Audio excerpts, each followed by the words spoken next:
wait to eat that meal that I totally prepared later on this evening. Okay, where was I? Oh yeah, free Switch games. In fact, the eShop has a load of free games you can play, and some of them aren't terrible, and these are those ones. 10 free games on the Nintendo Switch worth buying. Actually, it's 11, but 10 sounded better in the title. Why am I still holding Travis? Get out of my life. With all that being said, shut up, sit down, and let's talk about a bunch of free games on the Switch. What do you got to lose? They're free, okay? Let's get started. Sorry I said shut up, I got carried away.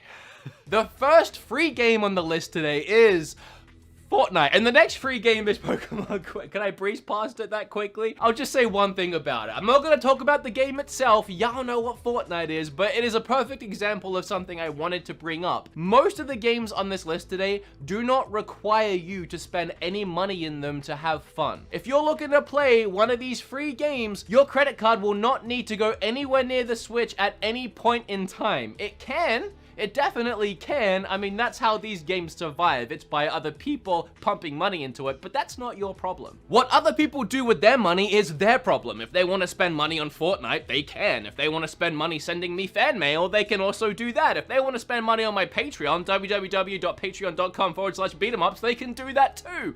That's not your problem, it's theirs. So stop complaining about it. But my point is, Fortnite is a perfect example of a game that you do not ever need to spend money on. The only thing you'll get by throwing money at it is cosmetic stuff, so you can literally enjoy the full game for free. However, and this goes for any of the games on the list, if you have a small child playing these games, you might want to make sure that it's not easy for them to start buying stuff on your credit card, because it'll happen. Whether they mean to do it or not, these games will trick them into it, so be careful. That goes for all of these, but especially Fortnite.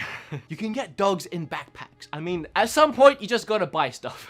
Anyway, the next one, as I was saying, is Pokemon Quest. Do you guys remember Pokemon Quest? At some point last year, Nintendo decided they were going to go Pokemon crazy and just throw a ton of these Pocket Monster games on the Switch. They announced the Pokemon Let's Go games, as well as a brand new main series title coming this year, which ended up recently becoming Pokemon Sword and Shield. But also on that very same day, they dropped out of nowhere for free another Pokemon game called Pokemon Quest. I downloaded it that night and fell in love with it. I would go as far as to say I was addicted to it for about 3 days.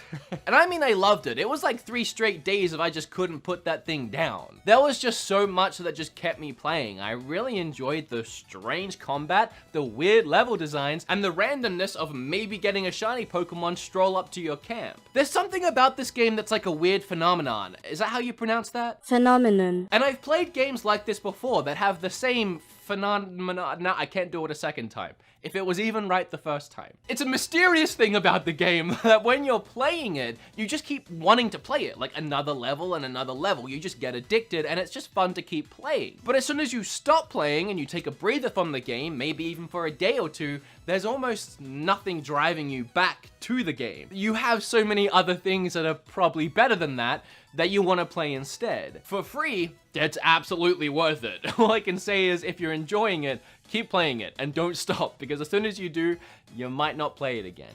It is fun though, and very creative. And hey, maybe that's just my own experience, but I mean, no one talks about that game anymore, so. Do you guys like Overwatch? Of course you do, everyone does. Do you want to play Overwatch on the Switch? Of course you do, everyone does. And do you want to play Overwatch for free on the Switch?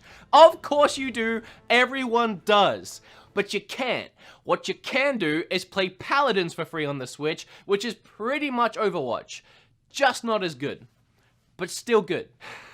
No, in all seriousness, Paladins is a really, really fun game. You can actually buy the game for 30 bucks and you'll unlock all the characters and just everything that goes along with it, or you can just download it for free, have a few characters, and as you play, you unlock more. If you haven't played Paladins before, or Overwatch before, or a game like this before, this is the easiest way I can explain it. Assuming you've played a MOBA before, like League of Legends or Dota, and then you wrap it all in a very bright, bubbly, and cartoony skin with over-the-top, crazy, wacky characters, and you have a first-person shooter with a ton of different abilities and an ultimate ability that looks really cool and it's really fun to play. And unlike Pokemon Quest, this is a game you'll keep coming back to, assuming you enjoy it, which I do. It's easy to pick up and play a few rounds whenever you want, and it's always a fun time. It's the kind of game where even if your team is losing, you can still have fun. Of course, if you keep losing, it becomes not fun pretty quick, but you can still have fun. Oh, and while we're on the subject of MOBAs, I may as well talk about the next two games, the first of which being Smite. Now, recently I made an entire video about Smite because I really like the game, and I actually really like how that video turned out.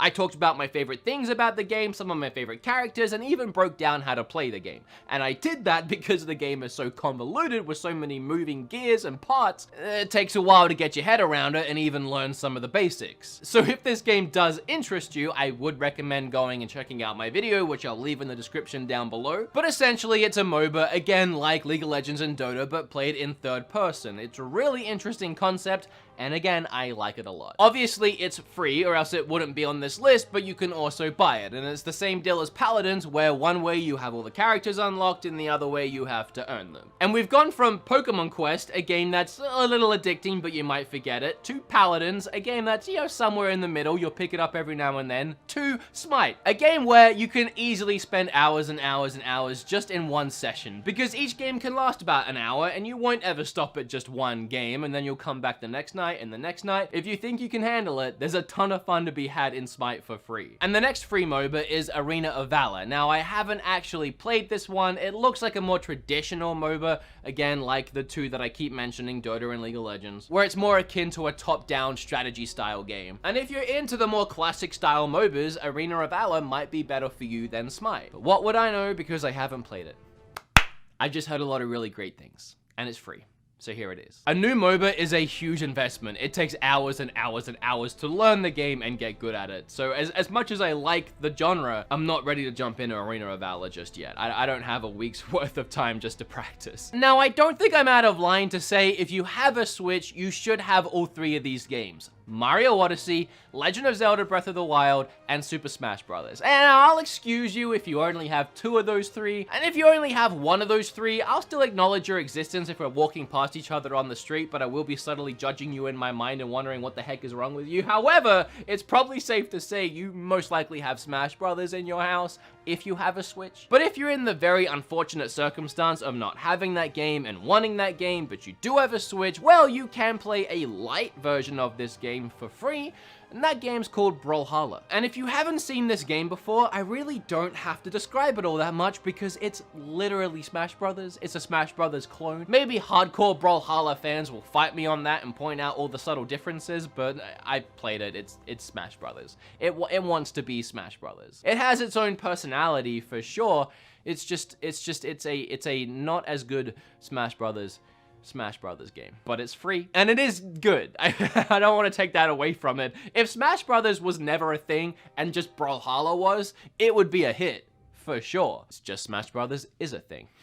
Fallout Shelter is another perfect example of a free-to-play game that's just free to play and you don't have to put any money into it to enjoy it. Bethesda didn't care too much about making a ton of money off of it, so they made it just fun to play, and you can spend money on it. You can buy lunch boxes, which will unlock a bunch of things for your characters, like weapons, or even unlocking actual characters, but it's not necessary. And the game ended up being a huge hit. It exploded, and a ton of people did put money into it, so Bethesda kept supporting it. And it's no surprise that because this game was developed and built for a mobile phone, that it works really well on the Switch. Because the game still runs in the background like it used to on phones. You wouldn't have it open all the time, you'd be texting or playing other games, or you just wouldn't be using your phone. But meanwhile, the game is still active. But it feels like a live 24/7 living, breathing ecosystem. You start with a very small ragtag group of survivors, and you start to build a colony around them, layers and layers deep into the ground. And again, this is just a fun, free game to play in between playing other games. Whenever you're done with that 5-hour Final Fantasy IX session and you're about to log off and go to bed, you can quickly check on your Fallout Shelter and see how your survivors are doing. Make sure they're fed, make sure they have water, make sure none of them have died, and then go to sleep, wake up in the morning, and check on them again. Or forget about the game completely for 3 months and then sign back in and find out that everyone is dead and you got game over.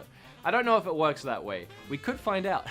I uninstalled it, so yeah, they're probably all dead. That's what happens when your channel's about reviewing eShop games every week. I need space. I end up deleting stuff. I do want to add the long-awaited Undertale sequel, Deltarune, to this list, because Chapter 1 is free, and you'll get about 3 hours of free gameplay out of it. However, if you love it, and you will, everyone will, and everyone does, you will have to pay for the other chapters. It's only the first one that's free to get you hooked, and then have you play the rest. That's how confident they are that you will buy the rest. You can have the first one for free. And yeah, it's good.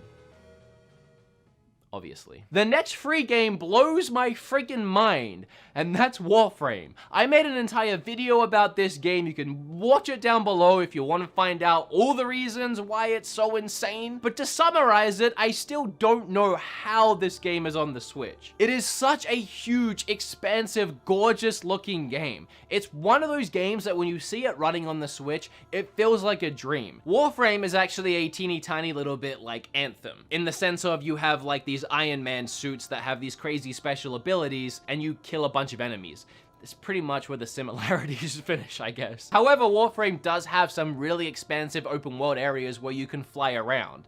And that is a lot like Anthem. And again, it's these areas in particular that just blow my mind when I'm playing it handheld in bed on my Switch. And not only does it look absolutely gorgeous with all these different lighting effects hitting me straight in the face, but I'm literally flying around huge open areas and just landing and killing enemies and going on my way. Now, some have argued if you really want to level up quickly and get access to the good weapons and the good stuff in the game, you will have to pump some of your own money into it. However, I don't feel that way. I really don't. And the developers are actually proud of the fact that this is a balanced free-to-play experience, meaning if you don't want to spend money on it, you don't have to. It's not a necessity. You can do and acquire everything in the game for free. But I played this game for hours and I never felt the need to buy anything. Maybe if I was diving into some of the PvP stuff, which I never actually ended up doing, I might be more encouraged to spend some money, but just going through the campaign and completing it at my own pace, I had a lot of fun for free. And if this is a game that piques your interest, I have a video about it, again,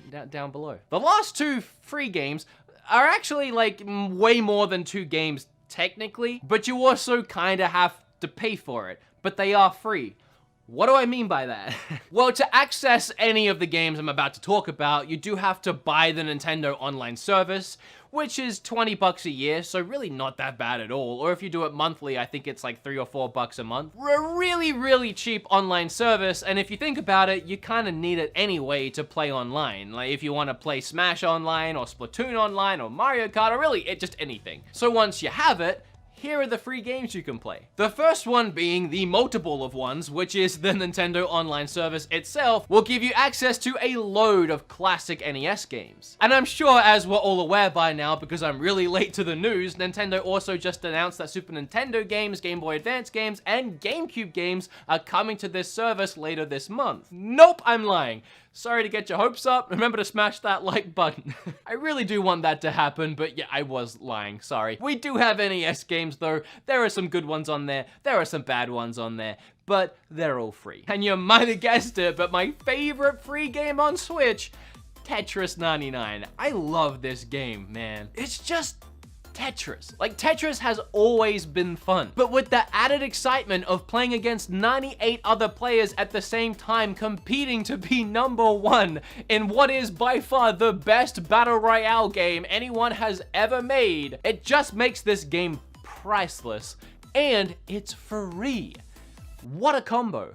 Every time I make one of these list videos, I blow myself away with the quality of games that are on the Switch. Like when I make my eShop videos every month or so, I'm like, how are there 10 more great games to go out and buy? And when I had the idea to look at how many great free games were on the Switch, I was amazed that I managed to get 10 so easily. We recently celebrated the 2-year anniversary of the Switch, and I cannot believe how far this system has come. From all its amazing free games to just the eShop in general, and then the insane physical library that's building up at a game store near you. I've said it before and I'll say it again, I adore Nintendo and I adore this stupid little system so much. As always, if you like this video, remember to like it. If you learned a little something, make sure you hit flip all over that subscribe button. I have a load of other social medias I never promote, so please check the links down below. There's everything from Twitter to even a subreddit, which I started recently. Discord. Does Patreon count? Because that's down there. And I would just love if you became more active within my community.